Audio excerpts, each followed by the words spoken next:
Today on What's Next. You believe in the fact that you're going to be able to live a life of meaning and purpose. You have to earn your health span. No one gives it to you.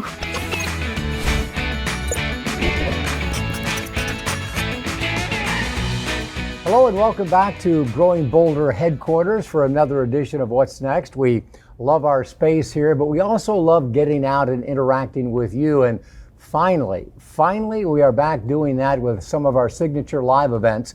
In fact, recently we hosted a Launchpad to What's Next Live with support from our friends at Florida Blue Medicare at the lovely Brownwood Hotel in the Villages, and it was a lot of fun. Speaking of a lot of fun, there is very little I enjoy more than hanging out with Cecily Wilson, Bill Schaefer, and Amy Sweezy. And Amy, from what I have observed lately, you have about 4 jobs and a very active family life. So what's a fun event that you've been to recently now that live events are up and running again? Oh man, I love live entertainment and I missed it so much. The Broadway shows here in Orlando that come through, concerts. Just this year I've seen Elton John. I saw all the 80s hair bands, that concert, Def Leppard and Joan Jett and Poison. And I saw Michael Bublé as well. So very broad range of live events for me. Certainly isn't a hair band experience, but I think everyone that was fortunate enough to get a ticket to our Launchpad live event enjoyed the experience, and really, why not? It is a unique circus of inspiration, a much needed pep talk. It's entertainment, edutainment actually at its finest, a message we all need to hear because life is about learning, and the last great task is learning how to grow older, something that our ageist culture fails miserably at helping us figure out. That's what this show and all of our live events are about, tapping into the power that each of us have to change the way we age. Dr. Pamela Peeke was one of our Launchpad Live speakers. She is a renowned longevity and healthy lifestyle expert. She's a New York Times best-selling author and a senior Olympic athlete. She's also pretty passionate about spreading a little tough love. All of you out here who are saying, what's my purpose in life? Youth-oriented culture. I was reading half of these questions you asked. Are you kidding me? You believe in the fact that you're going to be able to live a life of meaning and purpose. You believe that, and you believe that deep in your heart and soul, and then you fight for it. We have it with the American College of Sports Medicine, a program called Exercise as Medicine. We write prescriptions for physical activity. We don't do the pill thing as much. We do the physical activity. So my RX is you do the work. You want to build back muscle that maybe you lost? You want to build muscle in the first place? Do work, because it works. So what I want you to do is not only be fearless, but be bold. I want you to be bold. Just don't ever say that, oh, I'm old. You really want to get ticked off? Look at the emojis for old. They've got those funky hairstyles with the glasses. It's like, update this stuff. Are you kidding me? You know, I have to say, I look for ageist stuff, and I never really noticed that the emojis are even ageist as well. So it's no wonder why so many of us fear and regret aging instead of celebrating the fact that we're still here and that the world is still filled with possibility. It's easy to know that we need to do the work. So what's the problem, guys? Are we just lazy? What's the takeaway here? Amy, let's start with you. Well, I think it's that we bite off too big of chunks. You know, you don't have to start by running a 10K if you've never run before, or even a 5K. Run to the end of your driveway, walk to the end of your driveway, then go around the block. So baby steps, if you start small and just kind of bite off these little chunks, I think it's a whole lot less intimidating to do the work, like she said. Good point. And there's a problem with the little chunks too, is we tend to live our lives day to day. What's on my to-do list today? What do I got to get done? And we forget about the big picture. We don't live lives of intent. We go along and wait till some problem pops up or something unusual happens to jolt us back into reality, to remind us that every day is important, every day is a gift. So sometimes it's just that we have to live with intent. I love what you just said, Bill, because that has been my word the entire year. intentional, being intentional about everything that you do, from your time to the choices that you make to what you're eating to where you're going and how you spend your time. I mean, everything has to be intentional as you're moving through. And I totally agree with her about those memes. Get rid of that. People in the 50s in our age group, listen, I don't look like any of those emojis that they have right now.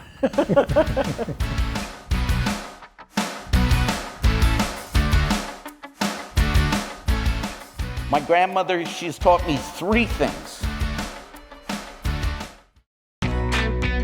There's one thing that they always seem to forget to tell you about these additional 30 years, and that is very simple. You have to earn them. You have to earn your health span. No one gives it to you.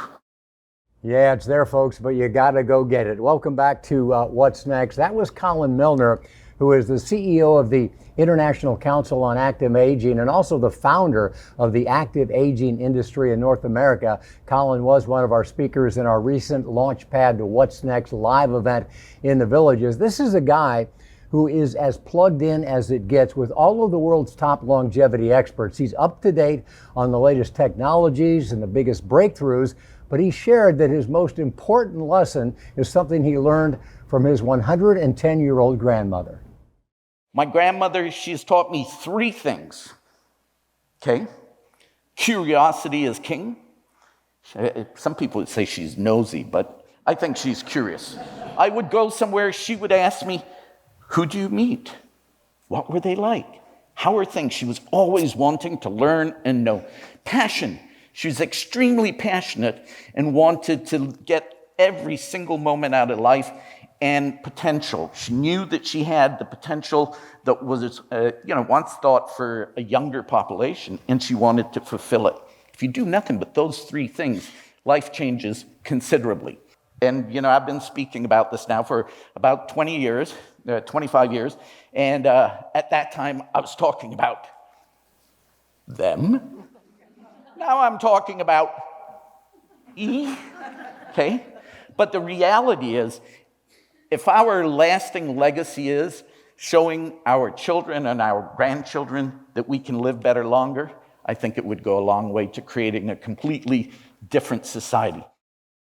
Couldn't agree more with all of that. And this really is both the opportunity and the obligation that we all have, because it is possible for us to age differently today than our parents or our grandparents were able to do. We can show our children, we can show our grandchildren a different, better way to grow older. And if we do that, the ripples will extend far beyond our lifetime. So what about you guys? What did you learn, good or bad? I'm sure there's a lot of both, about aging from the elders in our life.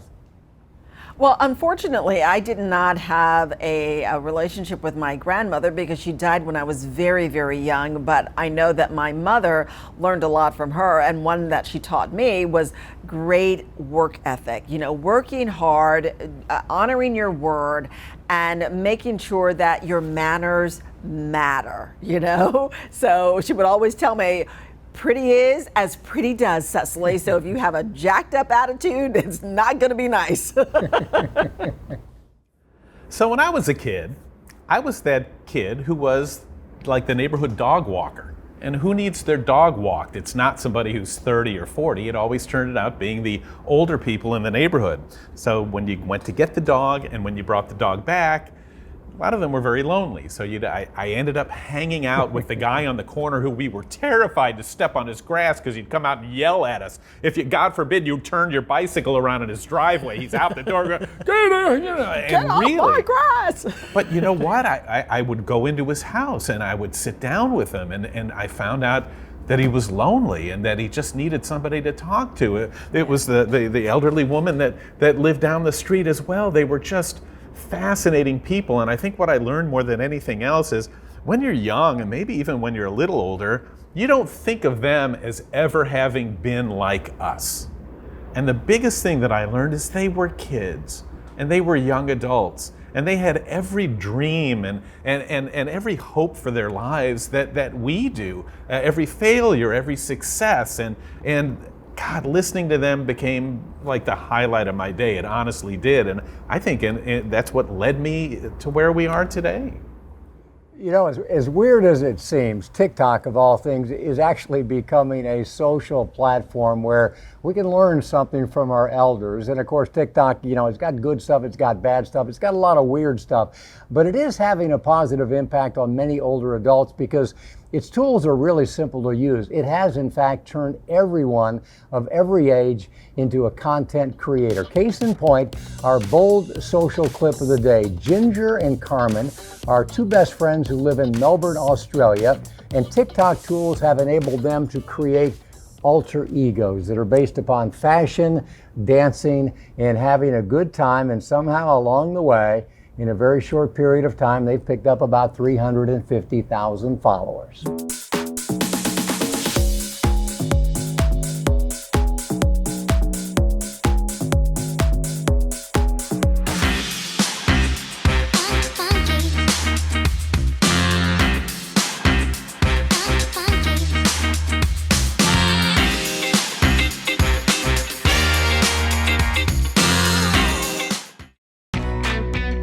Aging is what we make it. It's a very convenient excuse for not doing anything that we don't want to do. It's also a great reason for doing anything that we want to do. If not now, when? Welcome to the age of liberation. Welcome to the age of liberation indeed. I love that, Mark. And welcome back to What's Next. We're flashing back to our recent Launchpad live event in the Villages. Now, it's actually more like a pep talk, which we all need, right? So you can get a mini pep talk every day when you follow any of the Growing Bolder social media platforms. We've got inspirational quotes, memes, and questions like this one. What is one way that you defy expectations? Well, Joanne says she survived a brain aneurysm at 48 and she's still going strong at 55. Richard just turned 70 and he's working towards his black belt, riding his BMW 1600 in the gym 3 days a week, getting ready for a cross-country trip. Go. Denise is over 50, still has her nose pierced and is planning more tats. Okay, girl. Guys, what about you? How do you defy the odds? And, you know, I'm going to take this one first because recently I created a post that said, when I'm underestimated and overlooked, I am unbothered. It actually kind of makes me laugh because it just moves me even more. So what about you guys? Well, to me, expectations are something that somebody else sticks on you, dumps on you, limits you with. You know what I say? Keep your expectations. I don't want to hear about them. I'm going to make my own list. I'm going to make up my own mind for what I want to do. And I don't care if you like it, love it, hate it, think it's dumb. You do you, I'll do me, and we'll see you at the finish line. I love That's that. fantastic. You know, my full-time career was always in meteorology, and so when I stepped away from local news a couple years ago, the question everyone asked was, when are you coming back? When are you coming back? Because I think that was the expectation. That's what I'd always done, and so of course, if I left one job, that's what I was going to do. And I hope that I'm defying those expectations by doing other things. I'm writing and I'm hosting. Of course, I'm here with you all at What's Next, talking about ordinary people living extraordinary lives, dabbling a little bit in public speaking. So I'm, you know, trying to get out of my comfort zone and do some other things besides just focusing on what was expected of me, a career in meteorology. And you're doing a great job. And folks, this is the big one. I mean, we've got t-shirts that say defy. We've got hats that say defy. If you look behind Amy, we've got a wall that says defy. It was the mantra of our beloved colleague, Wendy Chioji, who defied a terminal cancer diagnosis for more than a decade.